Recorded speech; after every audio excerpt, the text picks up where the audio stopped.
PPP అంటే ప్రైవేటీకరణ కాదు అని అనిత అంటుంది. మరి పీపీపీ అంటే ప్రైవేటీకరణ కాకపోతే రౌడీ షీట్లకు ఇచ్చే పెరోలా అని నేను అడుగుతున్నా. ఎందుకంటే పీపీపీ అంటే ప్రైవేటీకరణ అని అందరికీ తెలుసు. మరి ఈ పచ్చ నాయకులకి ఎందుకు తెలియట్లేదో నాకు చెప్పాల్సిన అవసరం ఉంది.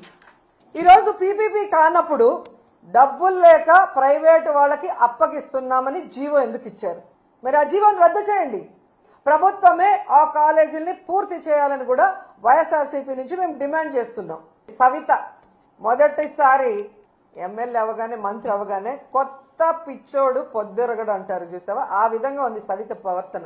తనకు ఓట్లేసి గెలిపించిన ప్రజలకి ఈరోజు మెడికల్ కాలేజీని పూర్తి చేయాల్సిన బాధ్యత మంత్రికి లేదా? జిల్లాలో చంద్రబాబు నాయుడు కూడా చేయని ఆలోచన జగన్మోహన్ రెడ్డి గారు చేసి అక్కడ కాలేజీని నిర్మాణం స్టార్ట్ చేస్తే అది పూర్తి చేసుకోకుండా దాన్ని అమ్మకానికి కేబినెట్ లో పెడితే ఎలా సిగ్గు లేకుండా దానికి మద్దతు తెలిపావని సవితను అడుగుతున్నా నేను.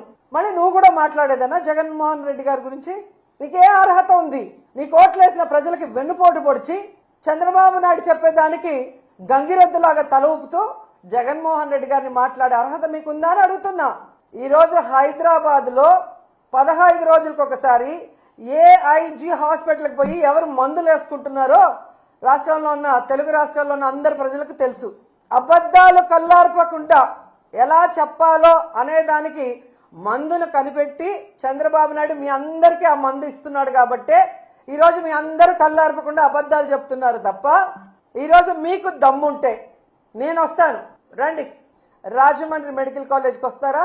విజయనగరం మెడికల్ కాలేజ్కి వస్తారా? నేను ఇన్ఛార్జిగా ఉన్న మచిలీపట్నం మెడికల్ కాలేజ్కి వస్తారా? నంద్యాల మెడికల్ కాలేజ్కి వస్తారా? మీ పక్కనే ఉంది కదా, వైజాగ్ లో ఉంటావు కదా, పాడేరు, ఆ మెడికల్ కాలేజ్కి వస్తావా? మెడికల్ కాలేజీలు అంటే ఎలా ఉంటాయి, ఎలా కట్టాలి, అక్కడ చదువుకుంటున్న మెడికల్ స్టూడెంట్స్ ఎవరెవరు అనేది డీటెయిల్ గా మీకు చూపిస్తాను. దమ్ముంటే ఎవడైనా రండి, తీసుకెళ్తాను. ఏదో పిచ్చి పిచ్చి వీడియోలు తయారు చేసి ఈ పిల్లలు చూస్తే వా అంటారా? ఆ పిల్ల నువ్వేమన్నా యాంకర్వా, హోమ్ మినిస్టర్వా? జగన్మోహన్ రెడ్డి గారు ప్రజలకి మంచి చేశారు. మీలాగా ఈవీఎంలను మేనేజ్ చేసుకుని అధికారంలో రాలేదు.